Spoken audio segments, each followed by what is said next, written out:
श्रीधर स्वामी कृत श्री हरिविजय अध्याय 25. सत्राजित आणि विलक्षण स्यमंतकमणी. श्री गणेशाय नमः. जो लावण्यामृत सागर, सगुण लीला विग्रही यदुवीर, मुकुटी तेज झळके अपार, शशीमित्र झाकुळती. दिकचक्राचिये वदनी, ते तेज नमाये गगनी, मकराकार श्रवणी, दिव्य कुंडले तळपती. की ते अनंत वीजांचे उमाळे, की प्रळयाग्नीने उघडिले डोळे, की अनंत बालसूर्य उगवले, प्रकाशले स्वरूप तैसे. मेरू पाठारी सुंदर, वाहे सुवर्ण नदीचा पूर, तैसा टिळक मनोहर, विशाळ भाळी झळकतसे. चंदन चर्चित श्यामकांती, सुवासे भरली द्वारावती. जनघ्राण देवता नाचती, निजानंदे करुनिया. मुक्ता फळांच्या रुळती माळा, तेजे झाकती चंद्रकळा, की ती अनंत ब्रह्मांडे गळा, मौक्तिक रूपे डोलती. ऐसा द्वारकेसी मुरहर, रुक्मिणी मन चकोर चंद्र, की तो स्वानंदामृत सागर, भक्ता लागी अवतरला. 24 अध्यायी चरित्र, झाले रुक्मिणीचे स्वयंवर, विजयी होऊन श्रीधर, द्वारका प्रतिपातला. यावरी यादव सत्राजित, परम अनुष्ठानी शुचिस्मंत, प्रसन्न केला तेणे आदित्य, बहुत तप करुनिया. मुख्य दैवत सूर्यनारायण, सूर्यानुष्ठाने श्रेष्ठ ब्राह्मण, वरकड दैवते कल्पित पूर्ण, चंडकिरण प्रत्यक्ष. सूर्यमंडळ विलोकून, नित्य न करीती जे का नमन, ते अभागी परमाज्ञान, अल्पायुषी जाणावे. व्यास वाल्मिकी आदी ऋषी सकळ, वर्णिती अद्भुत सूर्यमंडळ, सूर्य उपासक सदा सुशीळ, यमकाळ वंदितया. असो सत्राजितासी सूर्यनारायण, तपांती झाला वो प्रसन्न, म्हणे इच्छित माग वरदान, काय वचन बोले तो. म्हणे दर्शने पूर्ण मनोरथ, ऐको निसंतोषला आदित्य, मग स्यमंतकमणी अद्भुत, प्रसाद देत सत्राजिता. नित्य प्रसवे अष्टभार सुवर्ण, सूर्या समप्रभा परिपूर्ण, व्याधी सर्प व्याघ्र अवर्षण, देशातुनी दुरी जाय. तो मणी घेऊनी त्वरित, नगरासी आला सत्राजित, गजरे महोत्साह करीत, स्वगृहाते प्रवेशला. तो एके दिवशी सत्राजित, गळा घालोनी स्यमंत, निजभारेसी त्वरित, द्वारका प्रती चालिला. दुरुनी देखता नृपवर, म्हणती उतरला दिनकर, दैत्ये गांजिले म्हणोनी सत्वर, शरण आला हरिते. हरीसी सांगती सेवकजन, भेटीसी आला सहस्त्र किरण, मग बोले वसुदेवनंदन, सत्राजित येतसे. ऐसे बोलता वैकुंठनाथ, तो अकस्मात आला सत्राजित, मान देऊनी बहुत, सभे माझी बैसविला. स्यमंतकमणी देखोन, तटस्थ झाले सभाजन, तो नारद मुनी उठोन, कृष्ण करणी लागला. म्हणे हा स्यमंतक मणी, तुमचे कंठी असावा चक्रपाणी, याचे तेज कौस्तुभाहुनी, विशेष मज वाटतसे. हरी म्हणे कैसा येईल हाता, येरू म्हणे मी मागतो सत्राजिता, मग बोले पद्मजात पिता, मणी सर्वथा नेदितो. मग म्हणे नारद मुनी, तुमच्याची घरा येईल मणी, यावरी ब्रह्मनंदन तेची क्षणी, सत्राजिताजवळी आला. म्हणे धन्य धन्य तू सत्राजित, तुझ प्रसन्न झाला आदित्य, या स्यमंतक मण्याचे तेज अमित, ऐसी वस्तू तुझ दिदली.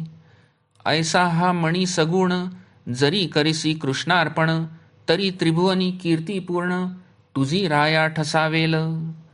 ऐकता ऐसे नारद वचन, सत्राजित झाला क्रोधायमान, म्हणे तुमच्या सभे आजीपासून, न येऊ आम्ही सर्वथा.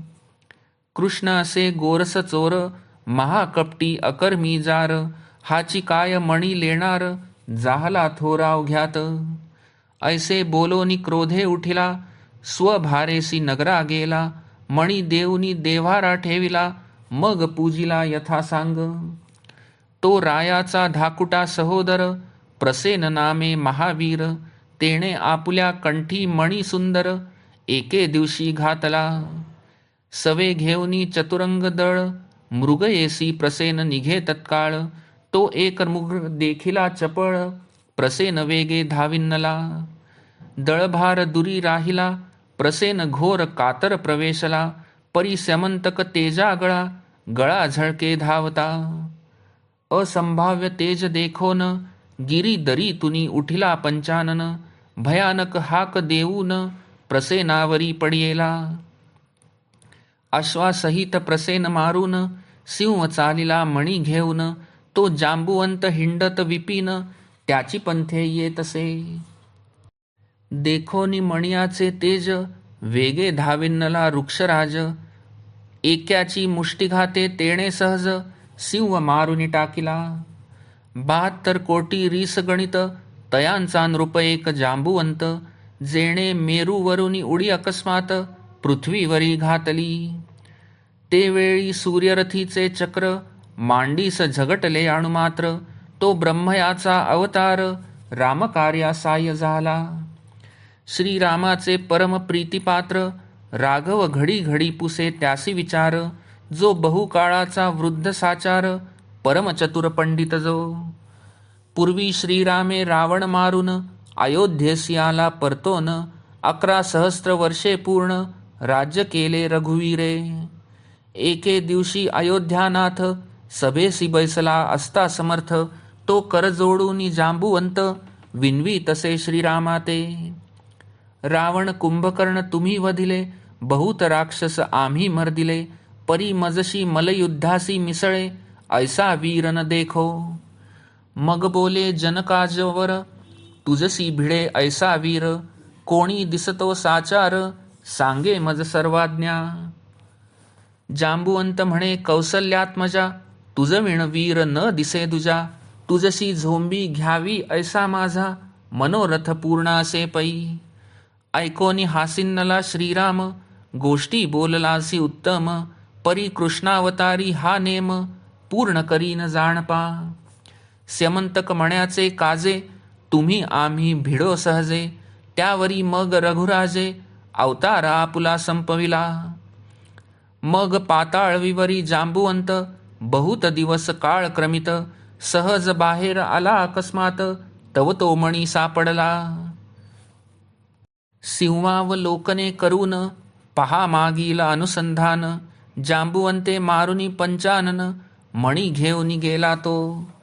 प्रवेशला विवरा भीतरी, मणी बांधिला पाळण्यावरी. जांबुवंती नामे कुमरी, बहु आवडे पित्या ते. इतुका वृत्तांत वर्तला, परी आळ श्रीहरीवरी आला. म्हणती प्रसेन कृष्णे मारिला, मणी नेला चोरोनिया. लोकापवाद बोलती जनी, लागती एक एकाचे करणी. कृष्णे ऐसी करू नये करणी, मणियासाठी सर्वथा. सत्राजित पाठवीत सांगून, मणी नेला आमचा बंधू मारून. कृष्णासी सांगती सेवकजन, वर्तमान जे जाहले. मग म्हणे वनमाळी, हा डाग लागला यादव कुळी. धुओनिया तत्काळी, शुद्ध करावा लागेल. सवे घेऊनी यादव भार, चतुरंग दळ समग्र. शोधावया रुक्मिणीवर, अरण्यामाजी चालिला. जो वैकुंठपुरीचा सुकुमार, तो शोधित बहु कांतार. तो देखिले प्रसेनाचे कलेवर, विदारुनी पाडिले. मग पाहिला गोपाळे, तो उमटली सिंहाची पावले. मग तैसेची लोक चालिले, तो सिंहाचे देखिले प्रेत वाटे. तेथुनी उमटली रिसाची पावले, मग तैसेची पुढे चालिले. तो घोर विवर देखिले, लोक थोपले तेथेची. विवर दिसे भयानक, सकळासी म्हणे द्वारका नायक. तुम्ही द्वारकेसी जावे सकळीक, सैन्य घेऊनी माघारे.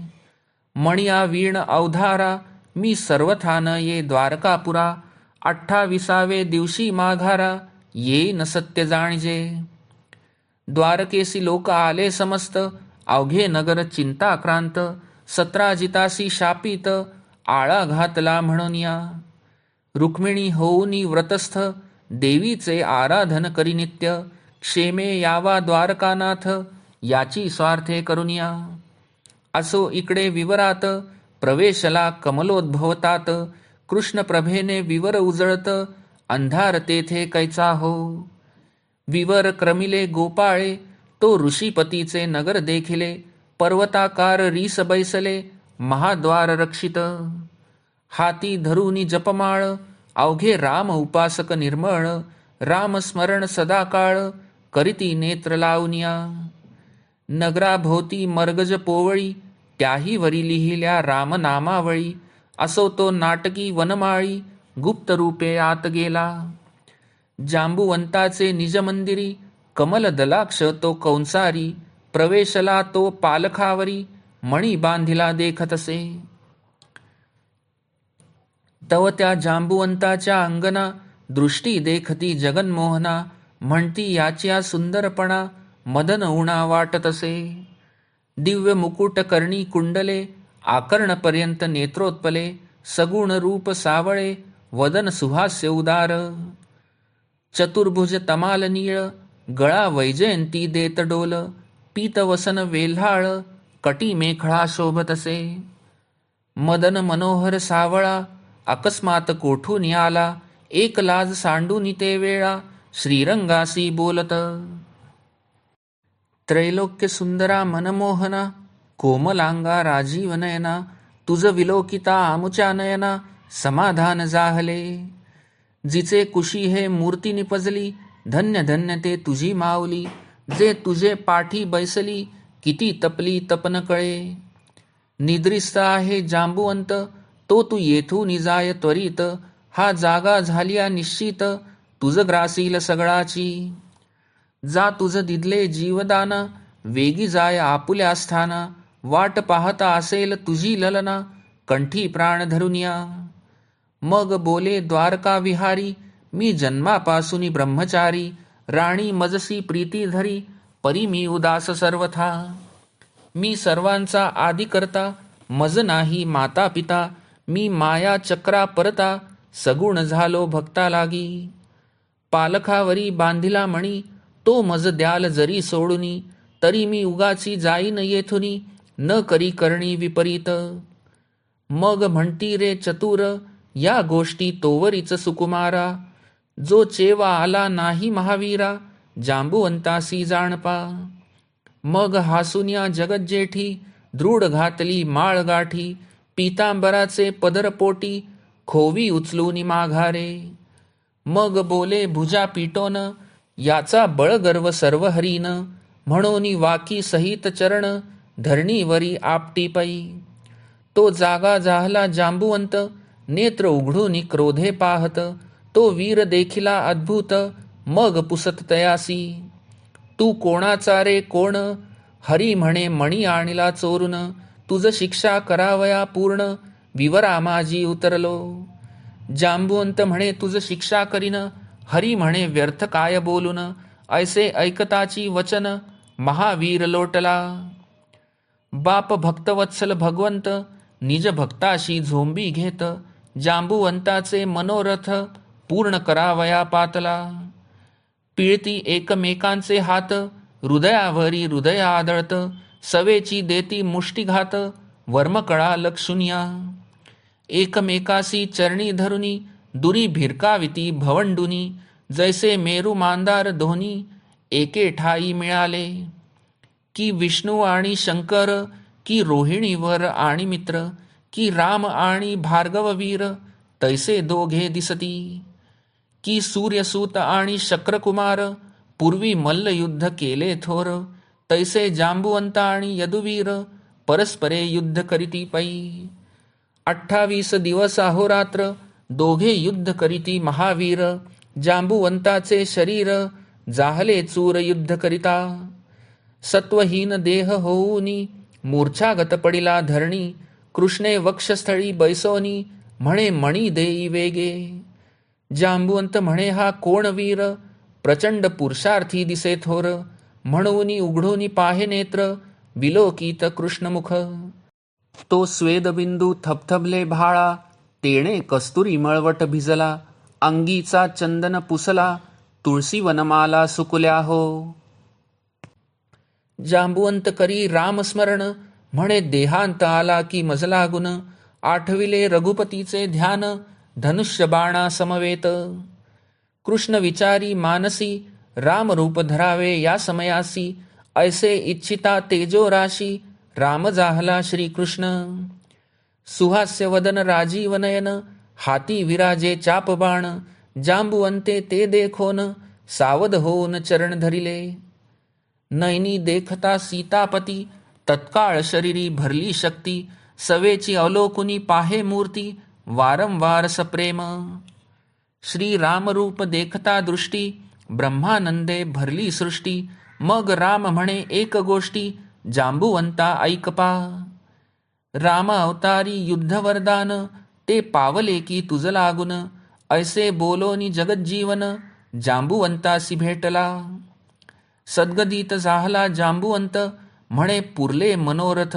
जो राम तोची कृष्णनाथ, अभेद रूप संचरले. मग श्रीकृष्णासी आसनी बैसवून, षोडशोपचारे पूजा करून.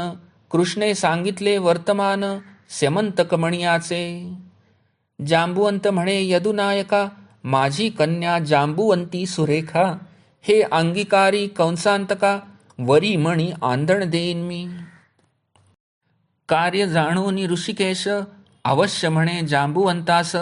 तव तो अत्यंत उत्तम दिवस, लग्न तत्काळ धरियेले. जांबुवंते आपुले वनचर, वराडी मेळविले अपार. देखोनी कोटिकाम सुंदर, वनचरे तटस्थ पै होती.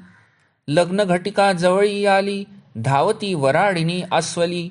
नवरीस हळदी लाविली, कृष्णासी चर्चिली उरली ते. अस्वल वराडी मोठे मोठे, भ्यासुर वदने विशाळ पोटे. अंतपट धरिती नेटे, मंगलाष्टके पै म्हणती. ओम पुण्याहम म्हणवून, दोघा लाविले ऐक्य लग्न.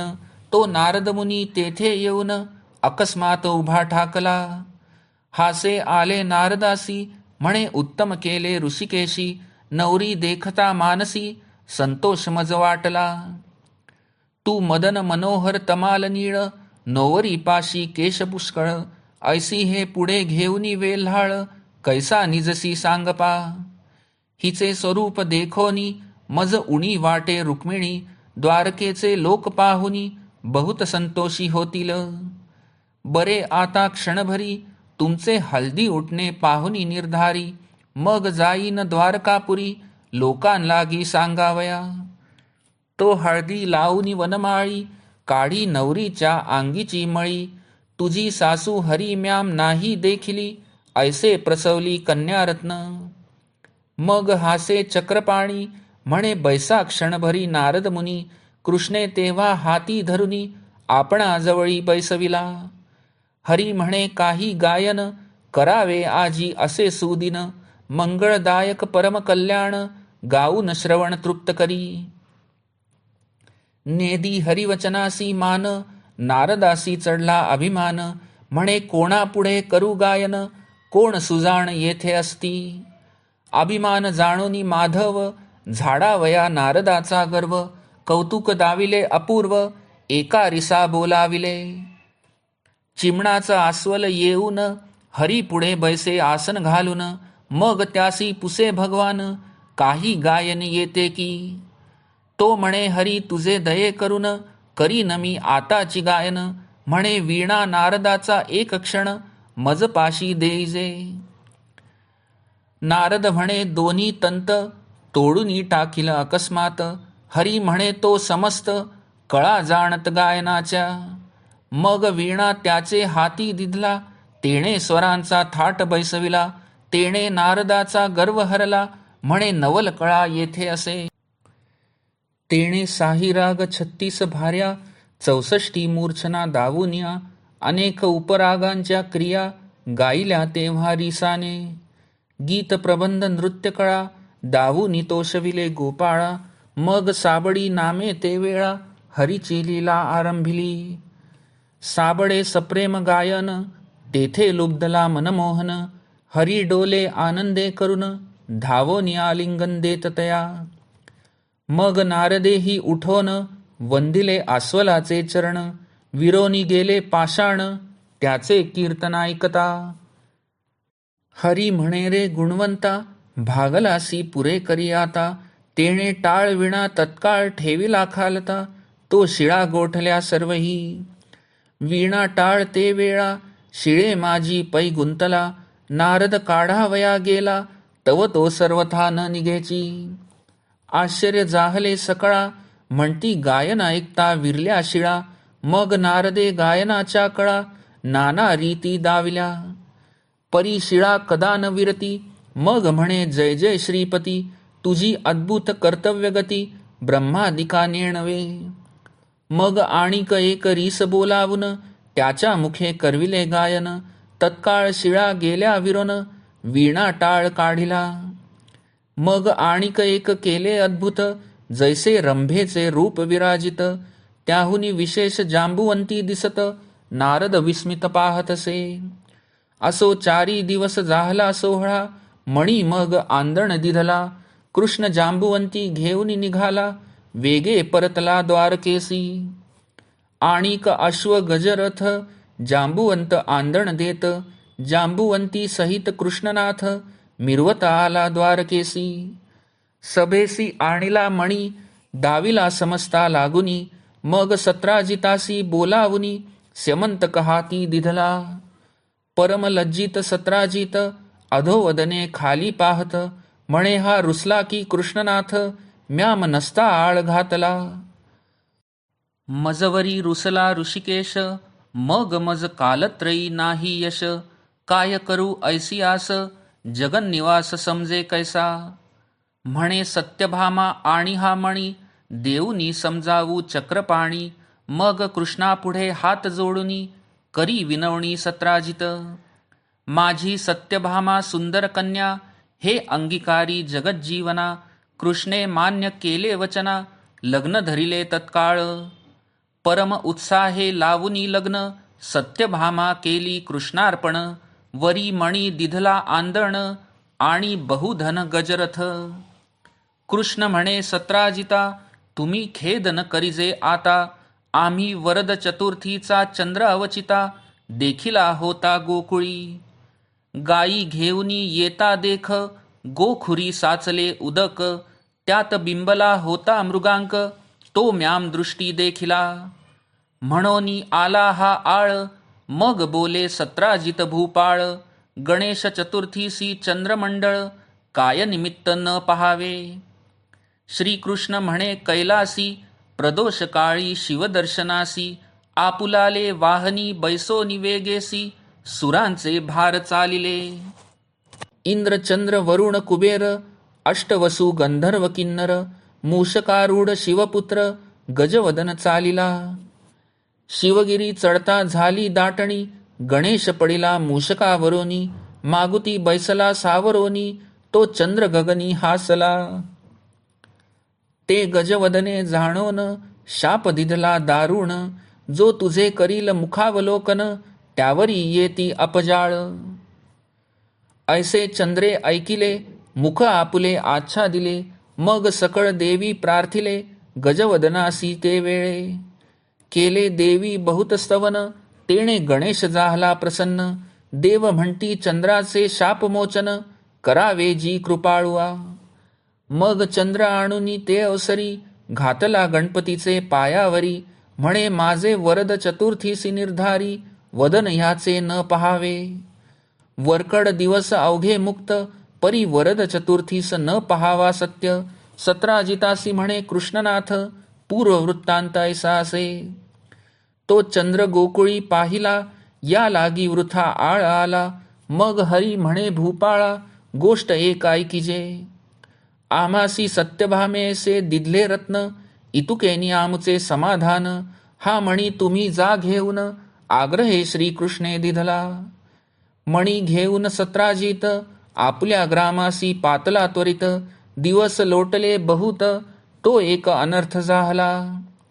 शतधन्वा नामे यादव जाण, त्यासी सत्यभामा द्यावी लग्न करून, हा पूर्वी नेम होता तो सांडून, कन्या दिधली श्रीकृष्णाते.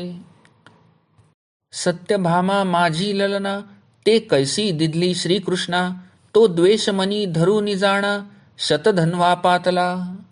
विश्वासूनी आला घरात, तो निजला होता सत्राजित, त्याचा शिरच्छेद करुनी त्वरित, मणी घेऊनी पळाला.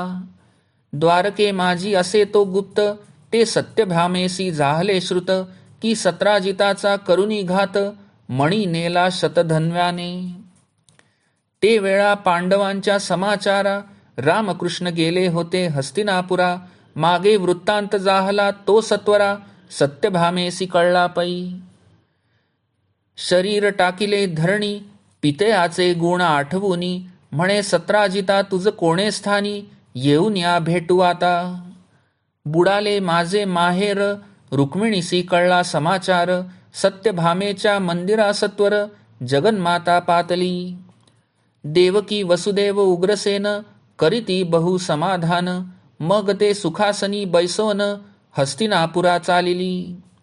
वेगे घेतली बहुत सेना, येऊनी भेटली जगन्मोहना, सांगोनी सकळ वर्तमाना, शोक करी अद्भुत.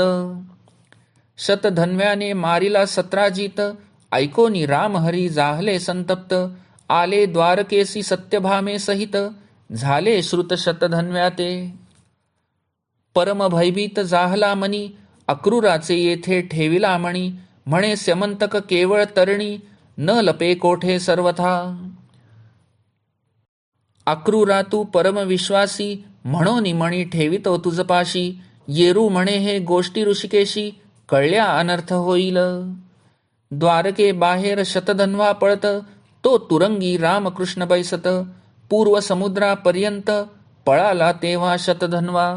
मग श्रीरंगे सुदर्शन टाकिले, शतधन्व्याचे शिर उडविले, कलेवर समुद्र तीरी पडिले, परी मणी नाही त्याजवळी. परतोनी आले द्वारकापुरा, नगरी पिटिला डांगोरा, कोणे चोरासी दिधला थारा, मणी सत्वर आणिजे. अक्रूरे हे ऐकोनी, भयभीत जाहला मनी, मणी आपुल्या संगे घेऊनी, गेला पळोनी वाराणसी. हेर सांगती चक्रपाणी, अक्रूर घेऊनी गेला मणी, परी निरपराधी भक्त शिरोमणी, भये करोनी बाहेर गेला. मग बोले यादवेंद्र, अन्याय नसता अणुमात्र, माझा प्राणसखा अक्रूर, गेला न कळे कोणीकडे. अक्रूरा सारिखे निधान, जो सात्विक आणि प्रेमळ पूर्ण, मज न गमे त्या सखया वीण, जगज्जीवन बहुकष्टी. अक्रूरा कारणे श्रीहरी, रात्रंदिवस चिंता करी, तो 12 वर्षे द्वारकेवरी, अवर्षण पडियेले. बहुत केले प्रयत्न, परी कदा न वर्षे धन, तो अंबरी देववाणी वदे वचन, समस्त जन ऐकती. अक्रूर आहे वाराणसी नगरी, तो आणाल द्वारकापुरी, तरी जलद वर्षेल निर्धारी, निश्चय हा जाणिजे. तो दूतमुखी वार्ता आली समग्र, की आनंदवनी आहे अक्रूर, मणी सुवर्ण प्रसवे अष्टभार, धर्म अपार करीतसे.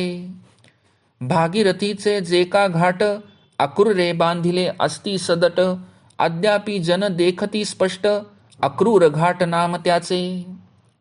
मग श्रीकृष्णे उद्धवासी, वेगे धाडिले वाराणसी, तो अक्रूर जाहला तापसी, कृष्ण स्मरणी रत सदा. मग उद्धवे वर्तमान सांगोन, आणिला रथावरी बैसवून, भेटले अक्रूर आणि कृष्ण, प्रेमे करून ते धवा. अक्रूरे हरी पुढे मणी ठेवून, सांगितले सकळ वर्तमान, हरी म्हणे मणी नवे हा अग्न, घेतले प्राण बहुतांचे. 2 वेळा हा मणी, आंदण आला आम्हा लागुनी, प्रसेन सत्राजितासी मारुनी, आमुचे सदनी प्रवेशला. जेथ वसे थोर वस्त, तेथे न प्रार्थिता येती अनर्थ, या लागी मुनी उपाधी रहित, अरण्यात वसती हो. जवळी असता उपाधी, नसत्याची जडती आधी व्याधी, या लागी विरक्त त्रिशुद्धी, हिंडती उदास होऊन या. असो कृष्णे सत्यभामेसी बोलावुनी, तिचे बहुत समाधान करुनी, प्रीतीने हस्ती दिधला मणी, ठेवी सदनी म्हणून या. असो पर्जन्य ते अवसरी, अद्भुत वर्षला द्वारकेवरी, भक्त महिमा कंसारी, नाना परी वाढवित. हे स्यमंतक हरण कथा गाता अथवा श्रवण करिता, हरे सकळ संकट चिंता आवडी धरितास प्रेम. हरी विजय ग्रंथ नृपवर नाना इतिहास त्यांचा दळभार, एक एक प्रचंड वीर पाप संहार क्षणे करीती. ऐसा हा हरिविजय भूप सुरेख, श्रवणार्थी भाविक याचक, ते संतुष्ट होती सकळीक श्रवण मनन करिता हो. केले जे सकळ श्रवण ते मनने वीण व्यर्थ जाण, जैसे जोडिले बहुधन परी ते जतन न केले. मनना वीण श्रवण करी जैसी का पालथी घागरी, पर्जन्यात ठेवली जन्मवरी परी अंतरी बिंदू न जाये. श्रीधर वरद ब्रह्मानंद जरी कृपा करीतो वेदवंद्य, तरीच हृदयी ठसावे बोध भेदाभेद निरसुन्या. इति श्री हरिविजय ग्रंथ सम्मत हरिवंश भागवत सदा परिसोत संत भक्त पंचविंशतितमाध्याय गोडहा. श्री कृष्णार्पणमस्तु.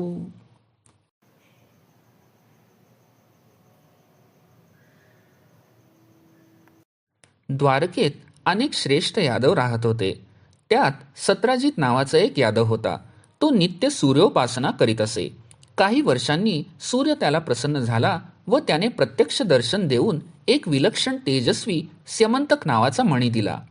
त्या मण्याचे वैशिष्ट्य असे होते की त्याचे जेथे अस्तित्व असेल तेथे वेळेवर पाऊस पडत असे. त्याचप्रमाणे रोगराईचे व हिंस्र श्वापदांचे भयही राहत नसे.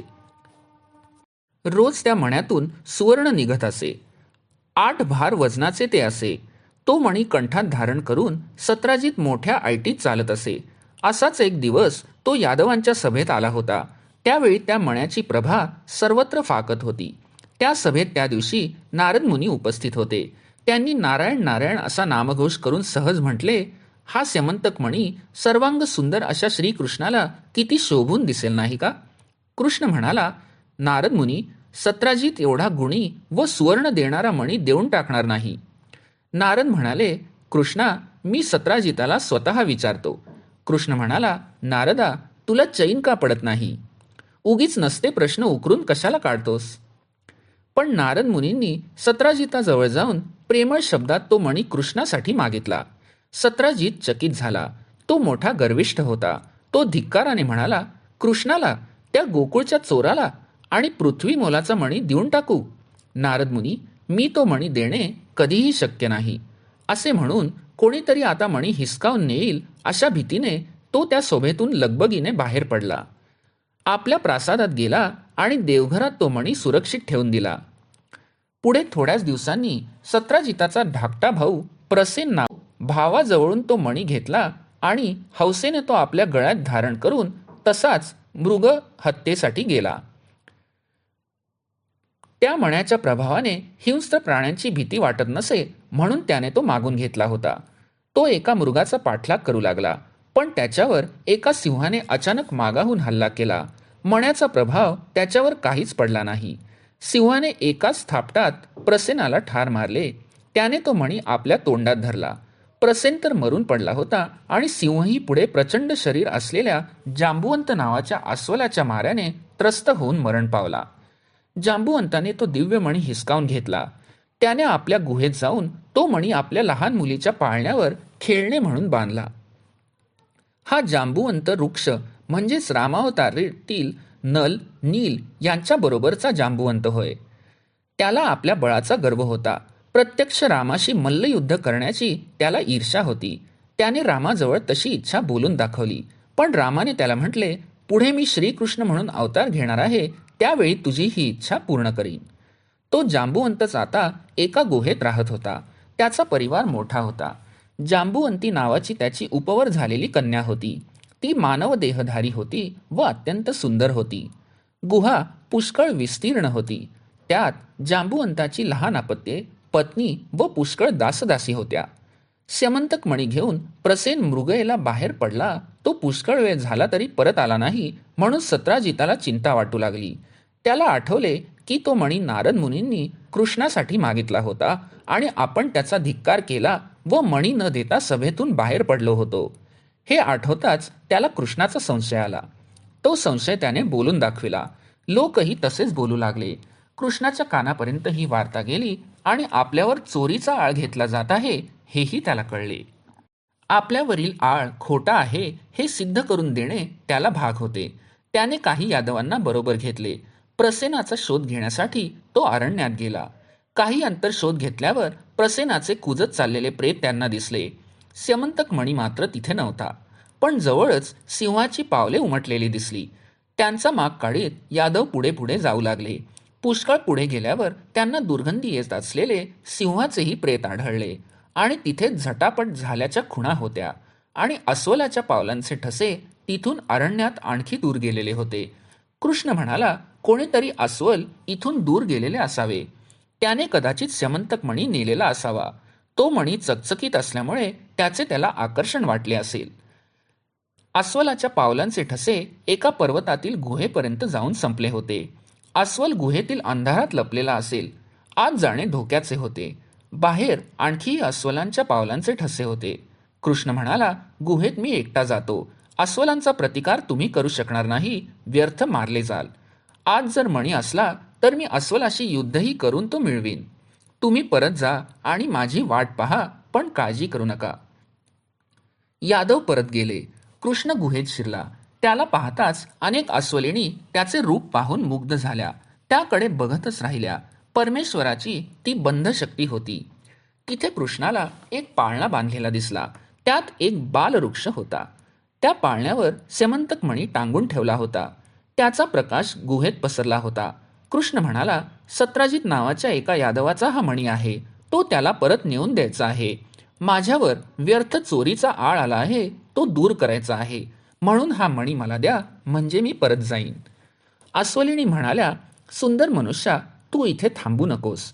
जांबुवंत हा महाबलाढ्य वृक्ष येथे राहतो. तो जर तुला पाहिल तर मारून टाकील. तेव्हा तू इथून लवकरात लवकर निघून जा. कृष्ण म्हणाला, मी मणी घेतल्याशिवाय परत जाणार नाही.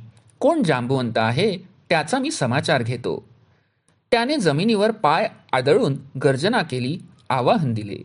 तेव्हा काय गडबड आहे ती पाहावी म्हणून महाकाय असा जांबुवंत धावतच आला. कृष्णाला पाहताच तो थबकला. कृष्णाने मणी मागितला व आपल्यावर कसा आळ आला आहे तेही सांगितले. जांबुवंत म्हणाला, तुला हा मणी माझ्याशी मल्लयुद्ध करून व माझा पराभव करूनच मिळवावा लागेल. कृष्णाने त्याच्या आव्हानाचा स्वीकार केला. त्याने जांबुवंताशी मुष्टियुद्ध व मल्लयुद्ध केले. पुष्कळ वेळ जांबुवंताने टिकाव धरला, पण शेवटी तो खाली पडला. कृष्ण त्याला दरडावून विचारत होता, मुकाट्याने मणी दे, नाहीतर तुझा जीवच घेतो. जांबुवंताला त्यावेळी कृष्ण हा दाशरथी रामच आहे असे दिसले. त्याने तत्काळ हात जोडले. कृष्ण म्हणाला, जांबुवंता, रामावतारात तुला मी जे वचन दिले ते आज पूर्ण केले आहे. तुझी इच्छा पूर्ण झाली ना? आता तू उठ. जांबुवंताला पूर्वीचा प्रसंग आठवला. तो कृष्णाच्या पाया पडला. त्याने मणी काढून कृष्णाला अर्पण केला. आपली कन्या जांबुवंती त्याला भार्या म्हणून अर्पण केली. कृष्णाचा व जांबुवंतींचा विवाह तेथेच झाला. नारद मुनी नेमके त्यावेळी तेथे आले. स्यमंतक मणी मिळाला का? चला, गोकुळच्या चोरावरचा चोरीचा आळ आता दूर होईल. कृष्णा, पण ही अस्वलाची कन्या तुला कशी काय आवडली? भक्त जे जे काही देतात ते ते तू स्वीकारतोस, असे ते कृष्णाला म्हणाले. कृष्णाने त्यांचे बोलणे हसण्यावारी नेले. नंतर तो म्हणाला, प्रिय भक्ता, माझ्या ह्या विवाहसमयी तुझे सुस्वर गायन झाले पाहिजे. त्यावर नारद मुनी म्हणाले, इथे संगीताचे ज्ञानी तुझ्याशिवाय कोणीही नाहीत. या वृक्षांसमोर काय गाणार? कृष्ण म्हणाला, तुमची वीणा द्या. ती मी ह्या अस्वलाच्या पिल्लाला देतो. तो कशी वीणा वाजवतो ती ऐका. नारदांनी भीत भीतच वीणा कृष्णाजवळ दिली. त्याने अस्वलाच्या पिल्लाला ती दिली. त्या पिल्लाने वीणा वादन सुरू केले व गोड आवाजात गायनही केले. त्यामुळे तेथील पाषाण द्रवरूप झाले. मग कृष्ण म्हणाला, नारदा, गर्व करू नकोस. आता पहा. अस्वलाने वीणा व टाळ त्या द्रवरूप पाषाणावर ठेवले. तो ते आत अडकले व तेवढ्यात पाषाण पुन्हा घट्ट झाले. आता तुमची वीणा तुम्ही काढून घेतलीत. गाण्याच्या प्रभावाने जर पुन्हा पाषाण विरघळले तर तुम्ही खरे गायक. कृष्ण नारदांना म्हणाला. नारदांनी पुष्कळ राग आळविले, पण काहीही उपयोग झाला नाही. नारद लज्जित झाला. ईश्वरी माया काही अघटितच. मग अस्वलाने वीणा पुन्हा सोडविली व नारदांना परत दिली. कृष्णाने नारदांना जांबुवंती अस्वलिणीच्या स्वरूपातच दिसावी अशी आधी योजना केली होती. त्यामुळेच त्यांनी कृष्णाची थट्टा केली होती. आता कृष्णाने नारदांना म्हटले, जांबुवंतीकडे तुम्ही एकदा परत पहा. नारदांनी पाहिले तो काय, सौंदर्याची पुतळीच दिसली. त्यांचा भ्रमनिरास झाला. कृष्णा, मला क्षमा कर असे म्हणून पुढे होऊन ते कृष्णचरणी नम्र झाले. अस्वलांचा मुख्य जांबुवंत व तो गायक बालवृक्ष यांसह सर्वांचा निरोप घेऊन मग नारद नारायण नारायण गात गात अन्यत्र निघून गेले. श्रीकृष्ण जांबुवंताला क्षेमालिंगन देऊन निघाला. त्याने मणी घेतला, जांबुवंतीला बरोबर घेतले. तो द्वारकेत परत आला. सत्राजिताला भेटला. सभेत बोलावून त्याला समारंभपूर्वक तो मणी परत केला. आपण आताताईपणाने कृष्णावर आळ घेतला याबद्दल सत्राजिताला पश्चाताप झाला. त्याची मुलगी सत्यभामा मोठी तेजस्विनी व सुंदर होती. ती प्रज्ञावंत होती. तिचे मन कृष्णावर होते. सत्राजिताने तिचा श्रीकृष्णाशी विवाह करून दिला. रुक्मिणी इतकीच तीही कृष्णाची आवडती होती. सत्यभामा युद्धशास्त्रही जाणत होती. सत्राजिताने तर स्यमंतक मणीही कृष्णाला देऊ केला. तेव्हा कृष्ण म्हणाला, सत्राजित, तो मणी मला नको आहे. नारदांनी उगीच कळ लावली होती. मजवर खोटा आळ आला त्याला कारण दैवी आहे. मी चतुर्थीच्या दिवशी चंद्र अदर्शनीय असूनही पाहिला होता, तेही पाण्यातील प्रतिबिंबामध्ये. त्यामुळे हे असे झाले. तुम्ही मनाला लावून घेऊ नका. सत्राजिताने चंद्राचे दर्शन चतुर्थीला का घेऊ नये असे विचारले. तेव्हा कृष्णाने पूर्वीची कथा सांगितली. एकदा सर्व देव शंकराच्या दर्शनासाठी कैलासावर आपापल्या वाहनांवर बसून चालले असता पर्वताच्या चढणीवर गणेश उंदरावरून खाली घसरून पडला. तेव्हा चंद्र हसला. त्यावर गणेश क्रुद्ध झाला. त्याने चंद्राला शाप दिला, तुझे मुख जो कोणी पाहिल त्याच्यावर चोरीचा आळ येईल. चंद्राने घाबरून आपले तोंड कोणाला दिसू नये म्हणून लपविले. त्यामुळे देवता व तारांगण निस्तेज झाले. मग देवांनी चंद्राला गणेशास नमस्कार करायला सांगून उशाप मागण्यास सुचविले. गणेशाने उशाप असा दिला, जो कोणी भाद्रपद शुद्ध वरद चतुर्थीला चंद्राचे मुख पाहिल त्याच्यावरच चोरीचा आळ येईल. अन्य कोणत्याही वेळी हा शाप बाधणार नाही. तेव्हापासून चंद्राला हा शाप आहे. मी गोकुळात असताना वरद चतुर्थीस पाण्यात चंद्राचे प्रतिबिंब पाहिले होते. त्यामुळेच माझ्यावर स्यमंतक चोरल्याचा आळ आला. सत्राजित, हा मणी तुम्हीच ठेवा. सत्यभामेसारखे स्त्रीरत्न मला दिलेत यातच मला आनंद आहे. सत्राजिताने प्रथम सत्यभामा ही शतधन्वा नावाच्या यादवाला देण्याचे ठरविले होते. त्याऐवजी ती त्याने कृष्णाला दिली. त्यामुळे शतधन्वा मनातून संतप्त होता. पण त्याने वर करणी स्नेह ठेवला होता. तो सत्राजिताकडे नेहमी येत असे. मणी आपण पळवावा असे त्याच्या मनात आले. त्याने एका रात्री सत्राजिताकडे वस्तीला राहून त्याला झोपेतच ठार मारले व तो मणी घेऊन निघून गेला. त्यावेळी बलराम व कृष्ण हस्तिनापुरास गेले होते. पित्याचा असा भयंकर विश्वासघाताने मृत्यू झाला तेव्हा सत्यभामेला फारच शोक झाला. देवकीने वसुदेवाने तिचे पुष्कळ सांत्वन केले, पण ती फारच दुःखमग्न झाली होती. वसुदेवाने रामकृष्णांना हस्तिनापुराहून परत बोलावून आणले. कृष्णाला जेव्हा हा दुःखद प्रकार कळला तेव्हा कृष्ण शतधन्वाचा शोध घेण्यास निघाला. पूर्व सागराच्या तीराजवळ शतधन्वा सापडला. कृष्णाने त्याला पकडले आणि त्याचा वध केला. पण स्यमंतक मणी त्याच्याजवळ सापडला नाही. तेव्हा कृष्ण परत आला. शतधन्वाने गुप्तपणे तो मणी अक्रूराजवळ ठेवायला दिला होता. पण कृष्णाला किंवा दुसऱ्या कोणासही ही गोष्ट माहीत नव्हती. कृष्णाने द्वारकेत सभेमध्ये घोषणा केली, सत्राजिताकडील स्यमंतक मणी ज्याच्याजवळ असेल त्याने तो सभेत आणून द्यावा. अक्रूराजवळ तो मणी होता. त्यालाही त्या मण्याबद्दल लोभ उत्पन्न झाला. त्याने मणी घेऊन काशीस प्रयाण केले. तो श्रीमंत झाला. काशी येथे त्याने गंगेवर अनेक ठिकाणी घाट बांधले. अक्रूर जेथे असेल तेथे पाऊस पडेल असे त्याला वरदान होते. स्यमंतकाचाही तसाच प्रभाव होता. द्वारकेत व भरतखंडातही पुष्कळ मोठा दुष्काळ पडला, पण काशीस मात्र पुरेसा पाऊस पडत असे. उद्धवाने काशीस जाऊन अक्रूराचा शोध घेतला. त्याला भिवू नको असे सांगून त्याने द्वारकेत परत आणले. लगेच पावसाने कृपा केली. अक्रूराने द्वारकेत आल्यावर कृष्णाची भेट घेतली. तो मणी त्याने जेव्हा कृष्णाला दिला तेव्हा कृष्ण त्याला म्हणाला, प्रिय सख्या, अरे ह्या मण्यामुळे प्रसेन व सत्राजित आणि शतधन्वा या तिघांचे प्राण गेले. असा घातकी मणी तू द्रव्यलोभाने स्वतःजवळ कशाला ठेवलास? जांबुवंत व सत्राजित यांनी तो मला देऊ केला तरी मी घेतला नाही. यावरून तू बोध का बरं घेतला नाहीस? अक्रूराने क्षमा मागितली. कृष्णाने तो मणी सत्यभामेजवळ दिला. पित्याची आठवण वारंवार येऊन सत्यभामा दुःख करू लागली. कृष्णाने तिचे सांत्वन केले. अक्रूरावर कृष्णाची कृपा होती म्हणूनच त्याला स्यमंतक मण्यापासून प्राप्त झालेल्या द्रव्यातून काशी येथे घाट बांधण्याची सद्बुद्धी झाली होती. अध्याय 25 समाप्त. श्रीकृष्णार्पणमस्तु.